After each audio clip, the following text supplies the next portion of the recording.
dapat mong harapin mo. Huwag mo talikuran, di ba? Pinili mo yan eh. Or isang desisyon na pagdidesisyonan mo, kailangan mo i-consider kung rubber ba yun o glass. Mundo ng pagnenegosyo, hindi mundo ng mga halimaw. Yo, what's up mga kasosyo? Dito pa din kami sa Saranay, Elliot Bar and Restaurant. Ang iyong lingkod, Chris Mars, Kas Ramil pa din, Kas John Ray, Kas Robertson, Kas Jaser, Kas Myong, at si Kas Kyle, Sir Arvin Rubia. Shoutout sa iyo, sir. At sa iyong pamilya, mag-ingat ka palagi. Mag-umpisa na tayo sa ating kwentuhan. Yun, ang tanong natin is, bakit nga ba tayo proud na ginagampanan yung industriyang meron tayo ngayon? Kung bakit ako proud dito sa kinabibilangan namin ng industry dahil ang mission namin is matulungan, maproteksyonan ang mamamayang Pilipino. And dahil sa protection na binibigay namin, support na binibigay namin, makakatulong rin kami sa bansa in terms of financial problem nila. And matulungan namin yung mga hard-earned investment nila na maproteksyonan. Yun lang po, salamat. Yo, what's up? John Ray Gumahan from GNB Dynamics. Bakit proud ako sa industry ko? Kasi kumikita ako. Yes! I love you all. Yon, Robertson Fuentes ng Arfuentes. Proud ako kasi kumikita, nakakabuhay ng pamilya. Pwede naman ah. Pwede namang... Yung ground kasi connected yun eh. Continuity yun eh. Ang mission namin, magkapagbigay ng best products o sabihin na natin good products and services sa mga motorcycle community and big bike community. Tapos ambition natin, magkaroon ng sariling motorcycle company ang Pilipinas. Yun, na sariling atin. Yun ang vision natin. Yes, made in Philippines. In God's perfect time or pag pinagkaloob sa atin, mangyayari yon. Kasi sa Diyos naman nagmumula ang lahat. Thank you. Proud ako sa industry yung kinabibilangan ko dahil dito ako tinuro, ginusto ko man o hindi. Yun lang. Parang yung nga pala ng Open Table Podcast. Ako naman, syempre, kita pa rin, o pera. Feeling ko kasi dahil pumipera ako dito, pwede kami magkita ni Ibana. Hindi, joke lang. Pakiloud yun pakiedit, pakiloud. Hindi, joke lang. Hindi, tulad na sabi ni Kas Jaser, napunta rin ako dito ng unexpected din. Hindi ko siya pinili. So parang may divine intervention din. Hindi naman din kagad ako kumita eh. Siguro after a year pa. Dahil inaral ko muna siya. And then, nung natutunan ko na siya, yung ins and outs, pasikot-sikot, yun, saka na lang pumasok yung income, kumbaga. Ayun naman yung akin. Yun, what's up mga kasosyo? Ako nga po pala si Kyle Nelson Omac ng The Open Table Podcast. Ngayon mga kasosyo, ako po ay isang virtual assistant and I'm currently working with the foreign clients and as well with the local. Bakit proud ako na isa akong VA ay naniniwala ako na para din kaming OFW. Nagpapasok kami ng currency sa ating bansang Pilipinas. And I am very proud sa industriya namin at proud ako sa mga kapwa kong VA na nagtatrabaho ng marangal at nagko-contribute ng currency sa ating bansang Pilipinas. Alright. So, yun, dadagdag ko din sa akin. Thank you mga kas. So, ako, no, actually, currently naman, wala pa talaga akong business. Pero para sa akin, business na rin yun. Lahat naman business, kaya mind your own business. So, yun, pinapasalamatan ko ngayon sa tatrabahuin ko at tinatrabaho ko ay yung, actually, ito na talaga yung desire ko noon pa man, na hindi ko akalain na dadating siya. Kaya ang problema ko na lang ngayon is good problem kung paano ko siya tatrabahuin ng malupit as expected na galing yung job order na yun kay Sir Arvin. Mga kasamahan kong kinakabahan. Pero yun, ang sa akin lang, proud din ako no na kasi di ba lagi kasi tayong nire-redirect ni Lord kung saan tayo. Although sa previous job ko or sa kinabibilangan kong mga jobs, nag-enjoy ako noon, in-invest ko lahat ng kung anong kaya ko doon. Pero kung saan ako ngayon, ito din naman ang desire ng puso ko. So yun, proud din ako doon, nagampanan. Ayan, medyo tinatrabaho na, execution na lang. So yun. Next question. Yun yung sinabi ni Cass Robertson na hindi yun, ibang ground yun. Oo, dun sa industry mo ngayon, di ba proud tayo dun dahil ganito ganyan. So ngayon, paano mo hinaharap yung mga challenges na dun at pag na-overcome mo yun, ano yung nagiging pakiramdam mo sa bagay na yun? Kinakabahan na ang mga kasosyo. John Ray ulit. Sagot sa tanong. Ang tanong ay, paano mo ba hinaharap? Paano mo ba hinaharap? Simple lang. Siyempre, harapin mo. Kung ano man yung challenge na dapat mong harapin, harapin mo. Huwag mo talikuran, di ba? Pinili mo yan eh, kaya harapin mo. Ngayon, siyempre, masaya ka kung na-overcome mo. Ang tanong, pag hindi mo na-overcome, siyempre, maging masaya pa din. Kasi ibig sabihin nun, meron ka pang dapat trabahuin. Yan, dyan rin kumain ulit. Bilis ng ikot ah. By the way, non-life insurance agency yung industry ng aming business and ang brand niya is Autoprotect. Ay, sorry ka. Alright, so non-life insurance industry yung ating negosyo and yung mga challenges is a part talaga. Actually, maraming trials, maraming struggle, maraming challenges sa isang negosyo. So part talaga siya. Kasi kung ginusto mo yan, even sa buhay natin, sa simpleng natin, kahit sa employment, trabaho ka, yung mga challenges pa rin yan. And ganun din sa pagninegosyo. Mas matindi lang talaga yung mga challenges dito. Pero, syempre, kailangan harapin natin lahat ng mga challenges. And not all the challenges is mawiwin natin. So, para if in case na ma-win natin siya, ma-overcome natin siya, most likely magiging masaya tayo ron. Pero kung halimbawa hindi natin ma-win yun o hindi natin ma-solusyonan lahat ng mga challenges, is part kasi ng learning din natin yon. So, ibig sabihin, lahat ng mga challenges na yan, may matututunan tayo. Challenges is a part lang ng buhay natin. So, dapat, kung ano man yung mga dumating sa atin, is maging masaya tayo ron dahil pinaranas sa atin yon at natututunan natin yung mga bagay-bagay. That's all. Thank you. Ayun. Ito kasi sa mundo ng Sa negosyo. mundo ng pagnenegosyo. Ito mundo ng pagnenegosyo, hindi mundo ng mga halimaw. Ayun, siyempre, normal yun sa negosyo na araw-araw tanghalian, rejection, challenges yung almusal eh. Normal talaga. Kaya para sa akin, merong mga challenges tapos pag na-overcome. Halimbawa, syempre sa big bike community kami, sa big bike industry kami. Mga big bike, 'di ba? Syempre pag kailangan ng mga big bike na products and services, Arpuentes Big Bike Garage, matik na yan. Ay, mamaya ba? Kala ko una yung promotion kasi pag huli, hindi kasi kinakat kasi pag sa dulo eh. Kaya inuna ko na. Ayun, tulad nun, sample, sa big bike industry, kapag kailangan mo ng supplier, syempre maghahagilap ka. Pag galit ang kliyente mo, kailangan masolve mo yun eh. Kasi para sa akin, yun yung pinakagustong gusto ko, yung challenges na yun. Kasi pag nasolve ko yun, ang sarap. Bukod sa pera eh, sobrang sarap sa pakiramdam na hindi mo makakalimutan. Para kang sinagot ng girlfriend mo na matagal mo nang nililigawan. Parang ganun yung pakiramdam. Sobrang saya. At maraming beses ko na siyang naranasan. Sana ay nakapulot kayo ng konting aral na normal ang challenges at pagsubok sa mundo ng pagnenegosyo. Hinaharap ko yung mga challenges sa industry ko pamamagitan ng paghanap ng pinaka-root cause, pinaka-ugat. Tapos pagka nasolve yun, masaya syempre. Yun lang. Pinakamaiksing sagot na lang. Una, pag na-solve yung problem, syempre. And pangalawa, pag kumita ka na, at the end of the day, kailangan mong kumita eh. Regardless kung ano yung ginagawa mo, diba? Pagiging practical lang. Kasi paano mo magagawa yung mga gusto mo, mga plano mo. O kasi kung hindi siya sustainable, hindi mo rin siya magagawa. So ayun, yun ang yung sa akin mga kasosyo. Hello mga kasosyo, paano ko ba hinaharap yung mga challenges sa industry ko? Hinaharap ko lang. Lahat naman ng mga challenges, hindi yan masosolve kung tinatakasan natin eh. So kailangan lang nating harapin regardless kung anong challenges man yan. About man yan sa sales, sa marketing, sa operation, lahat. O kahit sa jowa. Shoutout pala kay, joke lang.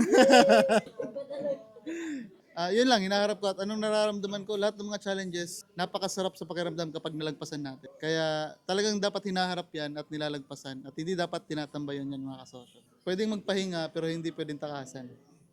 Thank you lang. So, ang gaganda ng mga input nila, no? Expert na sila doon. So, ako naman, maidagdag ko na lang, ay kung paano ko hinaharap yung mga challenges is, maging kalmado lang muna, syempre. Hindi kasi tayo pwedeng basta lang banat ng banat, basta lang tayo sugod ng sugod, madalas matatouch move tayo dyan. Lalo na sa mga bagay na pagdidesisyonan o magagawin o may sasabihin, kung hindi okay yung puso mo, yung isip mo, magre-reflect din yan sa mga taong nakakausap mo o sa mga challenges na pagdidesisyonan mo. Kung hindi man siya agad-agad masusolusyonan, okay lang yon. At least, di ba, hinarap mo pa din siya at ginawa mo kung ano yung best na tingin mong gawin sa mga bagay na yon. At pag na-overcome mo na yan, Yun, ang sarap nun. At least, di ba, nanindigan ka sa mga desisyon mo. Next, ang itatanong kong last na natin pag-uusapan para sa episode na to ay, paano natin nababalance yung ganito? Bilang negosyante, paano nyo nababalance yung pagkikipagkaibigan pa din? Busy din kayo sa mga industry nyo eh. Pero paano nyo yun nababalance? Tutin na natin yan. Alright, John Ray Gumad ulit from GNB Dynamics. Paano ba natin binabalance yung mga bagay-bagay sa buhay natin? Ano ba yung dapat natin i-balance? Okay. Nagagalit na eh. Sabi hindi mo dyan, Ray. Dyan, Red daw. Pangit yun. Iba na. Iba na, baka naman. Magandang tanong yung Kas. Paano natin binabalance yung buong buhay natin? Hindi lang pagnenegosyo, bilang, syempre may obligasyon din tayo sa pamilya natin, bilang ama ng pamilya, bilang asawa sa asawa natin, syempre, bilang leader sa company. So, binabalance natin yan. Nung una, hindi ko talaga alam paano i-balance yan. Ngayon, dahil nga may system tayo, presidente na ako ngayon, dati busy. Kaya hindi ko mabalance kasi busy ako lagi. Ako yung operation, ako yung lahat doon. Kaya, ang hirap talaga i-balance yan. Oo. Ngayon, presidente na tayo, kaya kaya na natin i-balance. Oo. So, yun, dahil presidente na tayo, may time na tayo sa family natin. Pero bago lahat, kukwento ko sa inyo. Ito kasi yun, kung wala pang system ang business, ako yung sistema ng business eh. Hindi gagana yung mga tools and equipment dun sa loob kung tulog pa ako. May mga tao na ako nun, kaya lang hindi gagana kasi nga walang instruction sa akin na utulin mo yung bakal na to, butasan mo yung bakal na to, i-welding mo yung ano, kasi nanggagaling sa akin lahat. So yun yung istorya doon. Paano ako magkaka-time sa pamilya ko kasi nga ako yung sistema. Pag nawala ako doon, hindi gagana lahat. So dumating yung time na presidente na ako, may system na, kaya may time na ako sa family. So, doon ko nasabi na kaya ko na siya i-balance. So, yun lang. Kailangan mo maging presidente at magkaroon ng sistema. Para sa akin yung work-life balance talaga, hindi mo magagawa pag wala kang sistema. Pag negosyante ka, pag wala kang sistema talaga, tulad namin, hindi mo maiiwan yung negosyo mo pag wala kang sistema. Totoo yung sinabi ni Boss John Ray na kapag ikaw yung sistema ng negosyo, yung go signal laging nanggagaling sa'yo, walang initiative yung mga tao mo, wala kang ginawa as creator na structure paano nila susundin o gagawin yung isang job order hanggang sa magmula marketing, sales, production, hanggang sa ma-deliver at after sales kung may back job. Pag wala kang sistema para doon, mapapaako ka talaga eh. Napaka-importante nung work-life balance kapag nakagawa ka ng sistema. Kahit wala ka, gumagana. Tapos, kailangan, kung pupunta ka man sa isang ganto, or isang desisyon na pagdidesisyonan mo, kailangan mo i-consider kung rubber ba yun o glass. Layo, di ba? Halimbawa, sample natin. Dahil sinabi nyo nga na meron time sa family, meron time sa ganito. Pag nagdesisyon ka ba na pupunta dito, minsan naman hindi magtatampo si Mrs. kasi minsan sumasakto yung schedule, family time, di ba? Ngayon, titignan mo kung rubber ba yung decision mo o glass. Natutunan ko lang yan sa yung rubber kasi, pag binato mo, pwedeng bumalik sa'yo. Yung glass, pag nagdesisyon ka, basag na. Possible, halimbawa, i-consider natin na isang special occasion ng family, tapos isang banding na ganito. Yung banding na ganito, mauulit pa, di ba? Pero, Ayaw mo na? ha? Ayaw mo na kasama? Hindi, ang ibig ko sabihin, pwede pa siyang maulit ng may next time na may next time. Ano pang reason pa? Kasi, May mga na. hindi, ganito. Meron kasing tinatawag sa decision making, merong rubber, merong glass pag binato mo. Pag yung binato mo, yung rubber, pwedeng bumalik pa sa'yo. Ibig sabihin, may mauulit pa. Pag yung family between friends, pag nagdesisyon ka na glass, yung binitawan mo, hindi na siya magbabounce. Broken na siya. Yun yung isa sa pinaka natutunan ko na bago magdesisyon, tignan muna kung rubber or glass. Yun lang. Sana may natutunan kayo kahit medyo mahirap akong kausap minsan. Salamat po. Pero mga kas, Vlog ka. Ano ba to? Meron may tanong na naman? paano na maintain work-life balance? Ba't hindi nun paano natin i-maintain yung work-life balance. Sobrang tindi nun. Honestly, sa position ko ngayon, dahil kaya ko nang iwanan yung negosyo, not necessarily na dapat araw-araw ako nasa office. So, yun, na-balance ko na siya doon. And then, sa family naman, I'll make it sure na every weekends, meron kaming something na, like for example, lalabas and magsimba. Tapos, sa first, kumbaga sa personal ano naman, sa akin, nakapag sports naman tayo ng konti, papawis ng konti. So, malaking bagay yon. So, dapat, para magawa mo yon is, sa atin yan. Meron tayong enough na time, meron tayong enough na fund, at meron tayong enough na strategic plan sa mga bagay-bagay. Yun lang. Malalalim ba yung ano? Hindi naman ba? Palalim ng palalim ng mga tanungan nyo Last na yan. Oh. Yun, shoutout sa inyo. Paano ko ba hinahandle yung work-life balance ko rin personal, yung dito sa community natin at sa akin din personally sa aking mga trabaho. So, ang ginagawa ko lang sa akin para magkaroon ako ng work-life balance, unang-una is, para sa akin, minsan kailangan mo siyang pilitin eh. Hindi siya leisure o hindi siya privilege, pero sa akin minsan kailangan siyang pilitin kasi kailangan din talaga nating lumabas. Kailangan nating mabalance yung ating, kasi nakakabaliw yan pag business ka lang ng business. At parang tamad ka naman din nun kung gala ka lang ng gala. So kailangan nating magkaroon ng balance na edge. So para sa akin, ano siya, trabaho din siya at the same time. Kailangan talaga natin as tao yan para maiwasan natin yung burnout. Yan lang naman. Maraming salamat. Yan. Hindi, kakat na lang yan ni ano. Lalo na pag mga ano. Ano yung tanong? Yung work-life balance pa rin? Actually, mahirap siyang sagutin eh. Kasi ako hanggang ngayon hindi pa rin naman ako, wala pa ako sa ganong level. Pero paunti-unti siguro, ang isang natutunan ko lang, siguro alamin mo yung limit mo o hanggang saan lang yung mga kaya mong gawin.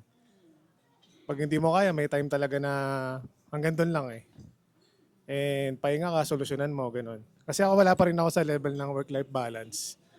Pero unti-unti, ina-apply ko naman siya. Ayun. Yari ka. Open pa po sir, baka pwede. Ako naman tungkol sa work-life balance, sa tingin ko, two ways. Pagka sa negosyante, ang una, level 1 ka, wala. Unbalanced talaga. Siguro pagka meron ka ng sistema, nag-level 2 ka, pwede na, kaya na. Sa tingin ko lang as an individual na nag-observe lang. Yun lang.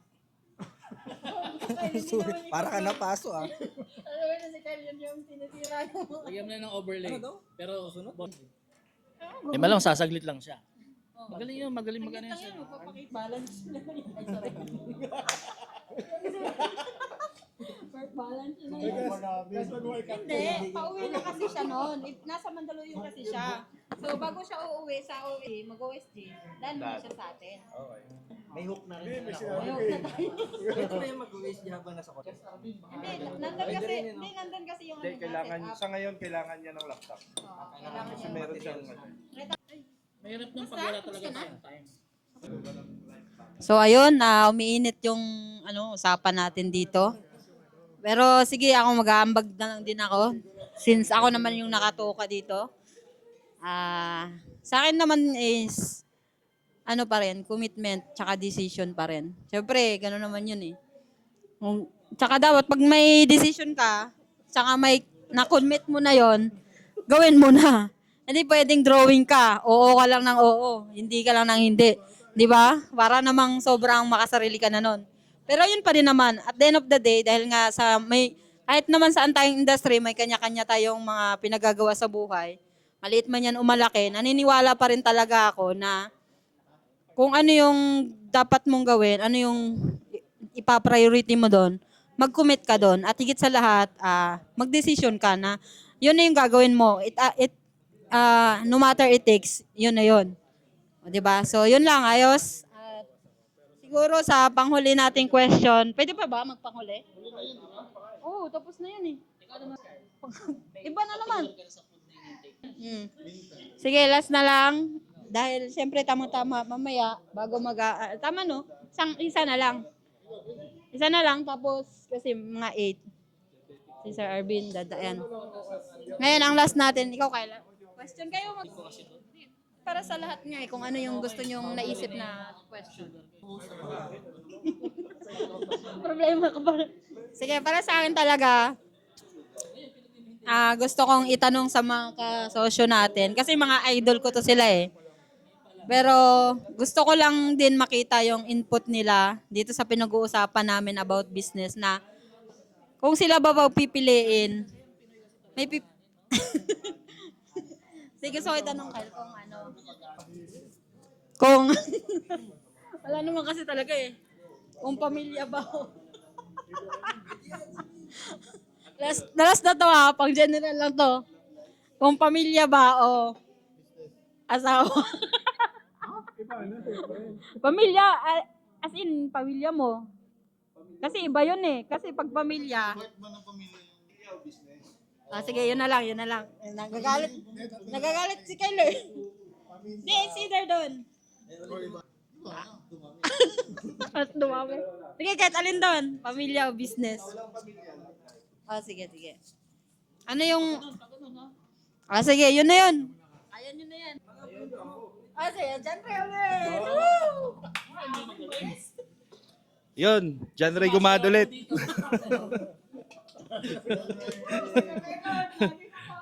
Alright. Sa tanong na ano ba ang pipiliin natin? Pamilya o negosyo? Actually, para sa akin, hindi sila pwedeng ipagkumpara. Kasi kailangan talaga natin magkaroon tayo ng time sa family at kailangan din natin magkaroon ng time sa business. Kasi ano naman gawin natin kung okay yung family natin, kung yung business naman natin ay sablay. Masisira din. Ha? Ano ang uunahin? Okay, sige, sasagutin kita. Ano ang uunahin? Actually, ako, inuna ko business bago pamilya ko. Pero na-sacrifice talaga yung relationship ko sa family ko, sa asawa ko. May much better na paraan. Kung pwede mo naman pagsabayin, mas okay yun. Oo. Pero sa akin mismo, sa istorya ng buhay ko, pag ninegosyo, mas priority ko yung business. Kasi ang buong akala ko, maintindihan nila yung ginagawa ko. Hindi pala. So, hindi maganda kung mas i-priority mo yung business, hayaan mo yung family. Hanggat maaari, pagsabayin mo. Magkaroon ka ng time sa family, magkaroon time ka sa business. Bawi lang. Kailangan i-balance mo siya. So, ayun lang. Sa akin, hanggat maaari, pagsabayin mo. Kasi, it's, yung sa family kasi, pag nawala yung time mo doon, tulad sa akin, hindi ako nakapunta sa mga graduation, birthday, dahil kailangan ako sa business. So sacrifice yun. Para sa mga bata, napaka-valuable yung time. Hindi lang kasi basta pera, kahit lagyan mo ng pera yan, kung hindi naman yung time mo, mas na-appreciate nila yung presence mo eh. So mali yun. Mas maganda, thankful ako dahil kahit papano nakabawi pa ako. Kaysa yung muntikan na masira ang family dahil nga mas inuna mo yung business. So, hindi lang pera-pera ang labanan. Kailangan relationship din sa family. Sa business, kailangan life balance din. Yun lang. Ano pa gusto mong tanong? Yun. Robertson Fuentes nga pala. Ng R. Fuentes Motorcycle Park. Ay! Grabe, bawal pala. So, hindi. Siyempre, baka marinig dito eh. Naiyak na nga ako eh. Hindi, balik tayo doon. Ang tanong mo kasi ay, ano ang dapat unahin? Ano? Oh, in general lang. Kumbaga, ano yung masasabi natin? Yung pamilya, ano yung dapat... Oh. Kanya-kanya naman eh. Di kanya-kanya naman talaga ng sagot. Oh, ano mas priority? Negosyo o pamilya? Para sa akin, balik muna tayo ng konti doon sa work-life balance. na napaka-importante, which is sa mga level 1 hindi talaga pa magawa yun eh. Para sa akin kasi, tatlo yung kailangan na meron ka para masabi na wealthy ka. Yun yung health, wealth, time. Tapos yung pinakagitna nun, yun yung creator, yung God na dapat tino-honor natin yung God. Tapos, balik naman tayo dun sa tanong. At sasabihin ko rin, yung sagot ko rin kanina, na ano yung dapat mong piliin na desisyon? Rubberized ba yan o glass? Doon papasok yung kapag family, pag binagsak mo yon at hindi siya rubber, broken na yun eh. Katulad ng sinabi ni Boss John Ray, 'di ba muntik na masira yung family niya. Dahil totoo yun kasi saksi naman ako doon. Kumbaga, pag binili mo talaga kasi dalawa yan eh. Yung negosyo rubberized. Pag inalisan mo yan at binalikan mo nandun pa rin. Yung family pag na broken, ang hirap kahit pag dikit-dikitin mo may lamat. Gets? Kaya kailangan pag nagdesisyon tayo bilang may-ari, bilang padre de pamilya, alamin natin kung rubberized ba yan o fragile kung babasagin. So, yun lang. Sana may natutunan kayo. At basta usapang big bike, alam nyo na. Alright. Thank you. Business o ano? Pamilya dahil wala pang business. Ako pares nung kay Kas Janry. Ulit ako to. Sige dahil kailangan mamili, ako pamilya pa rin. Kasi kung babalik at babalikan mo, kaya ka naman nagsimula, hindi lang naman, sabi nga nung karamihan, hindi lang naman dahil para kumita ka kagad ng pera. Siyempre meron yung rason, may root cause, may dahilan. At para sa akin, yun, sa pamilya pa rin nagsisimula kasi lahat eh. Kung kailangan mamili dun sa usapin na yun, ako pamilya muna. Ayun. Ayun lang. Talaga yun. Pamilya o business? Oo, hindi nga business. Ay, kung di pamilya, love life. Inipit nyo ako Wala akong business wala din akong love life. Kaya pangarap na lang. Nakalusot ka na. Tayo. Anong priority natin? Pamilya or negosyo? Dito, in reality, dito sa Pilipinas, parang tawag natin is alipin tayo ng salapi. So technically, yung working hours dito sa Pilipinas, kapka, is 8 hours naman talaga yung minimum. Pero meron doon 1 hour na break time mo. So technically, 9 hours talaga yung nakukonsume, tama. Pero hindi lang yon, may preparation pa yon, and meron pang travel doon. So technically, baka nakukuha na natin sa pagtatrabaho, nakukuha natin yung more or less 12 hours ng time natin. Yun talaga yung reality. Lahat tayo gusto natin, pamilya talaga yung pipiliin natin. Pero, na-design tayo na para may provide tayo para sa pamilya natin, kailangan natin na magtrabaho, which is yung time na kinukuha sa atin. So, kaya meron tayong mga dreams na magkaroon rin tayo ng time freedom, meron rin tayong mga, let's say, enough na fund, and aliwaliw or makakuha ng konting leisure, di ba, sa atin. So, para sa akin, na-design talaga tayo na maghagilap o kumuha ng pagkakataon para kumita, para makapag-focus muna, makapag-generate ng fund para maibigay naman natin para sa pamilya natin. So, technically, hindi man natin kumbaga na mag-focus tayo doon sa pag-generate ng pera. Kasi yung negosyo, generate ng money yan eh. Kaya ka nag-negosyo kasi para makapag-generate ka ng pera, di ba? Kaya ka nagtatrabaho para makapag-generate ka ng pera. Doon tayo na-design na nag-circulate tayo dahil circulate yung flow nung natin, buhay natin to create money. So technically, nandun tayo. So number 1 yun. Pero when you say na hindi naman lahat ng araw is occupied ka. So meron tayong rest day na tinatawag. So yun yung sinasabi na pwedeng ilaan natin sa pamilya natin. Ngayon, kung darating sa point, yung negosyo mo is 24/7 kailangan ka, kinukuha ng pagkakataon na yun na talagang kailangan mag-focus ka sa negosyo. Yun yung mga sometimes na nangyayari sa atin na minsan, nakakalimutan na natin yung pamilya natin, hindi na natin alam mga nangyayari dyan, kung ano ba yan, napatuli mo na ba yung anak mo, o nakagraduate na ba yan dahil nakafocus ka doon sa negosyo, dahil sobrang busy natin. O kung kaya pa ba yung mga, meron tayong outlet din, mga lalaki, mga outlet tayong nagawa, kaya pa ba natin yun? Kung magagawa pa ba natin yun, sobrang hirap talaga. So, dito sa Pilipinas, sobrang hirap. Mapa-employment, mapa-negosyo, sobrang hirap. Ngayon, sa tanong na yon, technically, talagang nandun tayo sa creating money. Either employment or negosyo. So, negosyo talaga. And then, yung pamilya, kasi kaya mo yung ginagawa para sa pamilya mo. Unless, hindi ka particular doon sa pamilya mo na parang responsibility na lang yung ginagawa natin or something. So, para sa akin, talagang stick tayo to create money. And then, gumagawa tayo ng paraan para magkaroon tayo ng time freedom. That's all. Di pala. Cut. Okay. Umaya tuloy ako. Closing na taas. Close mo na, nangunguha ka ng vlog eh. Hindi naman sa'yo to eh. Ha? Nag-umpisa? De, wait lang. Hindi, mag-input mo na ako last. Saglit lang. Tapos, last question yon.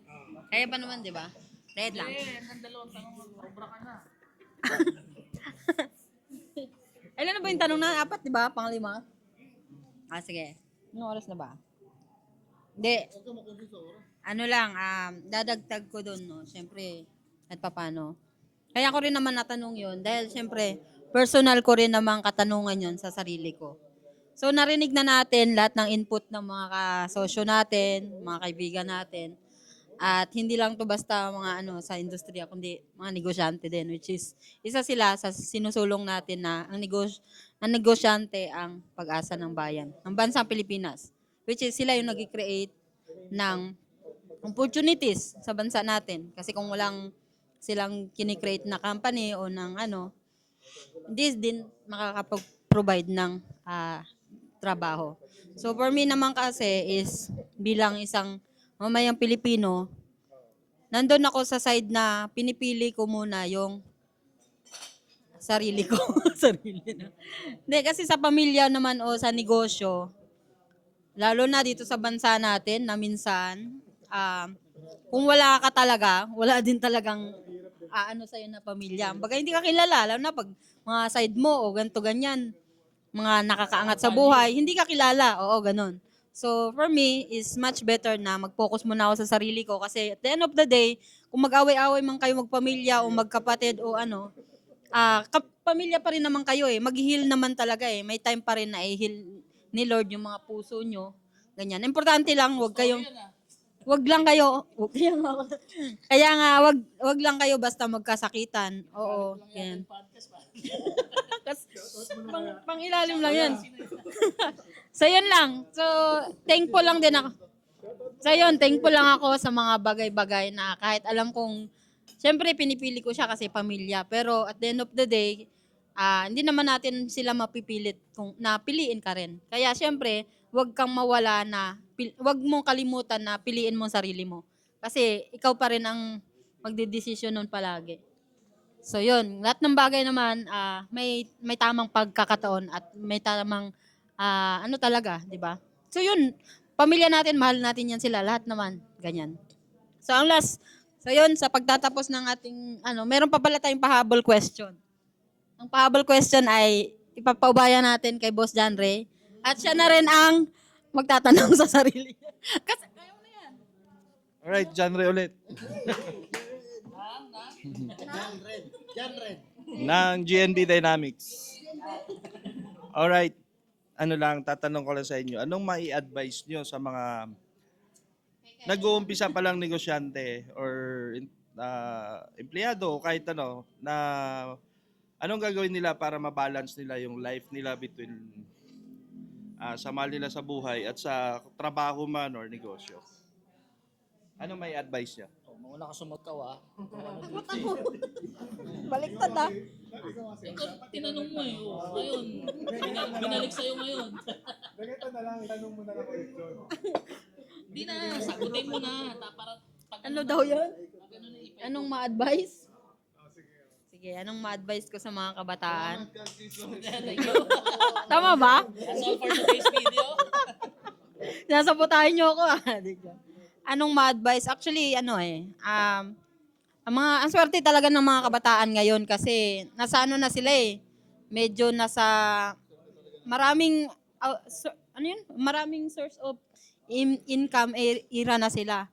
Nasa kanila na lang kung paano nila i-handle yon at kung paano nila mas maigo-grow yung sarili nila na para hindi naman sila sobrang overwhelmed sa buhay.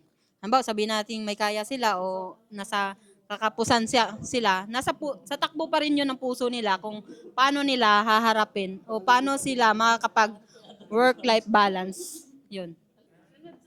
Ano daw ma-advise ko sa mga nagsisimula? Ano yan? Nagsisimula na gusto may work-life balance. Tama ba? Ma-advise ko lang sa inyo mga kasosyo, alamin nyo kung bakit nyo gustong mag-business. Yung para ba sa pamilya, para sa sarili. Kasi dyan naman nagre-revolve kung ma-insert mo ba yung pamilya mo or yung business mo. Kasi minsan kasi may mga tao na hindi naman pamilya yung ugat kung bakit sila mag-business. Minsan gusto lang nilang maghigante sa mga nangapi sa kanila. Maghihiganti ako sa inyo, sobrang ano yun sa akin. Kaya alamin nyo, no, dapat may conviction kayo kung bakit nyo ginagawa yung isang bagay. And doon nyo na lang insert kung para ba sa pamilya o para sa sarili mo lang. Yun lang mga kasosyo, God bless. Ako yun din yung sagot ko yung kay Kaskyle. Kasi yun na yun eh. Hindi, sige, ano na lang. Nasabi naman na nila yun, lahat. In general na lang, siguro kung mag-start ka magnegosyo, bago ka pumasok sa isang industry. For example, sa industry na lang ng printing. Ano lang, general na lang sasabihin ko. Bago ka bumili ng machine muna, siguraduhin mo munang may merkado ka doon or market ka doon. Kasi baka mamaya, nag-invest ka sa isang bagay, mapapasubo ka. So, may magtatanong, paano mo naman gagawin yun? Siguro i-ahente mo muna. Kunwari, sa niche na ganitong negosyo, i-ahente mo muna siya. Pag kumita, saka ka bumili ng machine. Hindi yung bibili ka ng machine, saka ka bibili ng... pag bumili ka ng machine, saka mo siya hahanapan ng purpose. I mean, naisip ko lang yun. Ayan, yun lang. Sa tanong na work-life balance sa mga baguhan, para sa akin, walang work-life balance sa ganong stage. So, kailangan mo pumili isa doon. So, alam nyo kung ano sagot doon. Pag nagkulang ka sa kabila, bawi lang. Bawi-bawi hanggang umabot ka sa point na kaya mo na pagsabayin yun. Lalo na kung may sistema ka. Yun lang. Cut yun. Low. Uy, Kasarbin. Joke lang. Hook yan, hook. Ayun yung hook.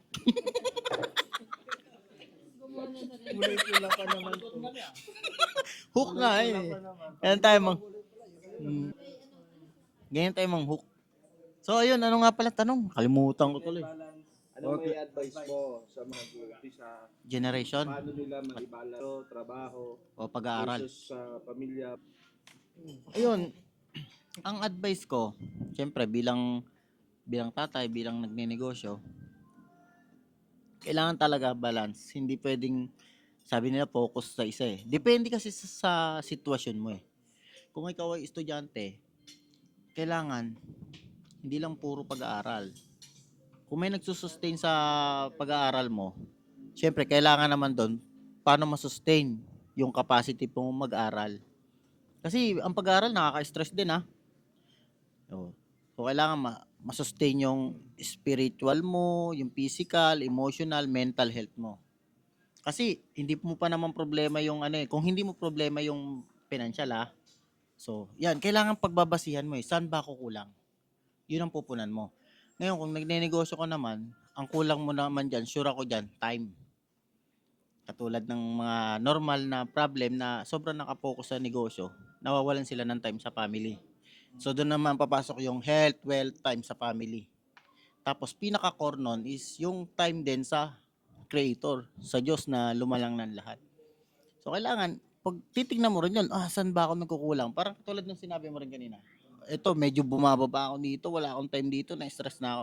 Kailangan, gagawa ka ng paraan para bumalik ka doon. Halimbawa, wala kang time sa family.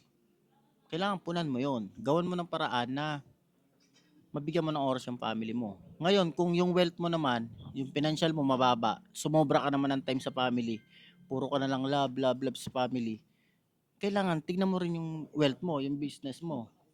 Ngayon, tignan mo naman, gawan mo ng paraan. Ngayon, meron ka ng time, sa pangatlo naman, meron ka naman time, tapos meron kang wealth, wala ka namang health, parang sumobra ka naman sa comfort, bumagsak yung kalusugan mo, hindi rin balance pa rin. So, balik ka na naman doon. Exercise, ayusin yung health. Ngayon, meron ka na nung tatlo, health, wealth, time. Ano naman nagkukulang? Yung pinakagitna. Nakakalimutan mo na merong creator, Diyos na lumalang ng lahat. Kapag nawala yon, walang silbi yung tatlo. Kaya yung iba nagbibigti kahit meron sila nung tatlo. Kasi wala silang Diyos, tsaka wala silang purpose kung bakit nila ginagawa yon. Yon. Sana may natutunan kayo kahit konti. Sa gusto mong paggawa ng big bike, cut. Joke lang. Sige. Salamat po. Ako nagtanong, kailangan ko bang sumagot? Actually, kaya ako tinanong yung kasi wala akong sagot dun eh. Tapos ngayon pinasagot nyo ako. Sige, John Ray Gumad ulit. So yung tanong is advice daw para sa mga nag-uumpisa o para dun sa paano natin nagtatanong kung bakit, paano natin i-balance. Actually, sa mundo ng pagninegosyo, na sa umpisa, mahirapan talaga tayo i-balance yan. Pero yung goal is dapat natin ma-balance kasi yung time natin sa God, family at sa business. So, sa umpisa, mahirap talaga yan. Ngayon, kung dumadanas ka dun sa hirap na yon na hindi mo kaya i-balance, ang ma-advise ko lang sa inyo, mag-decision kayo na ayon dun sa tingin yung papunta dun na ma-balance nyo. Kasi hindi pwedeng dahil hindi nyo kaya i-balance, hayaan nyo na lang. So, kailangan nyo mag-decision. It doesn't matter kung meron masacrifice o wala. Ang importante, nag-decision kayo. Yun lang. Hindi nyo naman kaya yan i-balance sa umpisa. Kasi nga, wala pang system or ano, lahat. Basta mag-decision kayo. Ang importante, para mag-grow kayo. Mag-learn kayo doon. May mga mali na decision making. So, tuloy lang. Hindi mo ma-balance yan. Pero ang goal mo is, mai-balance mo yan in the future. Basta, bilisan mo lang na mai-balance mo yan. Kasi yung sacrifice na time sa family, mahirap din ibalik yan. So, yun lang. Mag-decide kayo. Kasi ang entrepreneurship, it's all about decision making. Wala, tapos ka na. May pahabol pala dyan, no? Isa hindi, yung isang sikat, kaya ang ganda kasi ng sagot niya eh. Isa sa patunay dyan, yung trademark kay Rendon. Ang decision making niya, di ba? Iwan kahit pamilya. So kasama yon sa triangle of life. Family, di ba? Ayamin si Rendon. Wala naman yun. Hindi, ano lang yon. Kumbaga, para may idea lang yung bawat isa na kasama yun sa triangle of life na kaya nga dinisregard yun. At least, yun nga yung sinasabi na nagdesisyon. Okay. Makinig. Ito ang advice ko sa inyo. Kidding aside, regarding dun sa advice namin na nandito na kami sa point ng entrepreneurship, para sa akin talaga, honestly, sobrang hirap yung tinatawag na life balance na yan.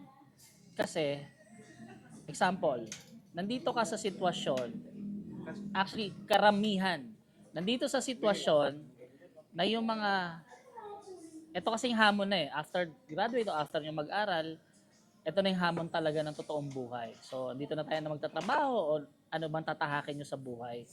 Ngayon, kailangan kasi ng tulong ng una, sa pamilya nyo, pangalawa, yung gobyerno. Siyempre, kailangan talagang dapat lagi merong tulong yan. Kasi tayo ngayon, na-design tayo. Ito yung culture na namana natin Pinanganak tayo, sabi ng magulang natin, mag-aral kayo ng mabuti para pagka-graduate nyo, makahanap tayo ng trabaho. magandang trabaho. So parang more on para na-design tayo sa employment. Ngayon, meron tayong tinatawag rin na culture na parang utang na loob sa pamilya. Kasi syempre, ganito talaga yung generation eh. Nag-anak tayo, tatanda tayo. So pag malaki na anak natin, ang gusto natin, may mag-aalaga sa atin. Na parang gano'n na yung naging kultura.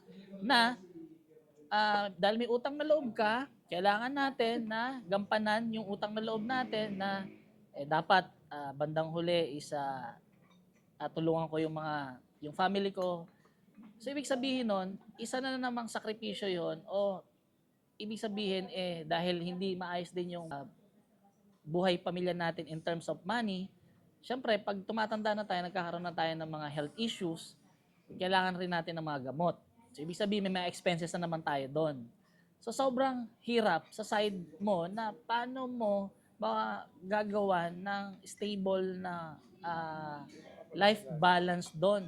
Kasi kung kulang ka sa fund, kulang ka na sa time, and then kulang ka pa sa kung anong sources na kailangan mo, and wala pa masyadong support yung gobyerno. Ngayon, tayo naman, nasa entrepreneur tayo, willing naman tayo na taasan yung sahod. Pero somehow, may chain effect po kasi yon. Example, tinaasan yung sahod. Yung mga micro, small business owners, pag tinaasan mo yan, maaring okay, gawin nila, pero sakali nun magbawas sila ng tao. Kasi hindi na nila kaya. So, bababa na naman yung employment. So, yun yung circulations natin na dahil kailangan natin ng trabaho and kailangan natin kumita, minsan dumarating sa point na kahit hindi maayos yung income, is pinapatos na para lang magkaroon ng tamang pera o magkaroon tayo ng pera para panggasto sa buhay. So, ang ma-advise ko lang, galingan lang natin sa buhay. So, yung mga decision natin, kahit sabihin natin may failure yan o mali yung mga decision making natin, it's part of the yan. It's part of the game. Yan, sabi ni Cass Jari. Parte talaga siya ng buhay, parte siya ng laro, parte siya ng mga bawat bagay-bagay na dapat kada decision mo, kahit may mali dyan, is ang gawin lang natin doon is lesson learned sa atin yon. So, charge to experience yung tawag doon.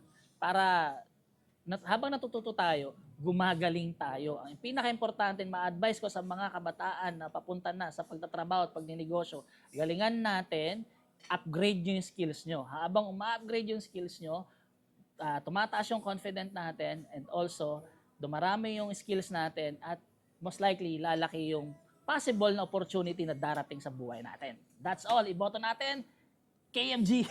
Joke lang. Bawal. Cut. Sino na? Ay, kala ko ba sila yun? Inaawa mo sila ng ano?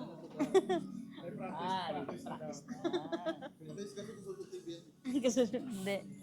So ayun, grabe, ang lupit ng mga input natin, no, ng ating mga solid na kasosyo, mga tropa. So yun, mga kasmate, mga kasosyo at mga ka-open table.